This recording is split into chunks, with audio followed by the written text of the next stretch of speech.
1947 से लेकर हिंदू सभा राम जन्मभूमि का मुकदमा लड़ रहा था। यही लाल कृष्ण आडवाणी सहित भारतीय जनता पार्टी और आरएसएस के प्रमुख नेताओं ने हमारे नेताओं से संपर्क किया और उन्होंने कहा कि भाई साहब, आप लोग इस तरीके से मुकदमे लड़ते रहेंगे, अगर आप कहें तो इसका हम राजनीतिकरण कर दें और अपनी सरकार बन जाएगी तो राम जन्मभूमि का मुकदमा ठीक ठाक हो जाएगा।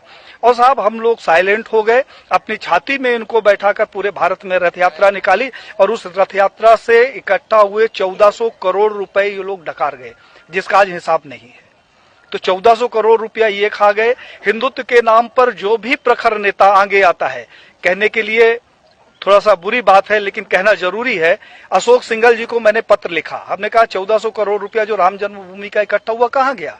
अशोक सिंघल जी से हमारा बड़ा आत्मिक लगाव था। उन्होंने उसका जवाब दिया और मुझे फोन किया कि पांडे साहब, मैं अयोध्या जा रहा हूं, आप आ जाओ, आपसे कुछ बात करना है। मैं जब अयोध्या गया तो एक गले में वो पीला टॉवल रखते थे, उन्होंने जो शिला रखी हुई थी उसकी धूल झाड़नी शुरू कर दी। हमने कहा कि ये क्या कर रहे हो। बोला, पांडे जी, मेरा अंतिम सपना है कि किसी तरीके से मेरे जिंदा रहते ही ये मंदिर का निर्माण हो जाए।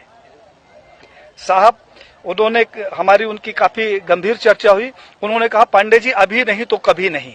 तो हमने कहा, क्या करोगे, आप लड़ तो सकते नहीं। बोले कि अब मोदी है और लड़ूंगा भी और विरोध भी करूंगा। और साहब, अशोक सिंघल जी एक स्वस्थ व्यक्ति जिसके साथ हमने 2 दिन बिताया, वो दिल्ली जाता है और अचानक उसकी मौत हो जाती है। प्रवीण भाई तोगड़िया, जिसके पास जेड कैटेगरी की सुरक्षा हो, जो पेशाब करने बाथरूम में जाता है तो पहले बाथरूम चेक होता है और वो रोड के किनारे लावारिस पड़ा मिले, उसकी सिक्योरिटी का पता नहीं और उसका पता नहीं।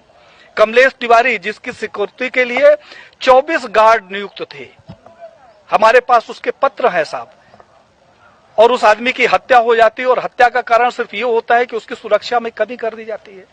तो बीजेपी के समय में मैंने ये देखा कि जितने हिंदूवादी प्रखर नेता हुए हैं उनकी एक एक करके हत्या कर दी गई।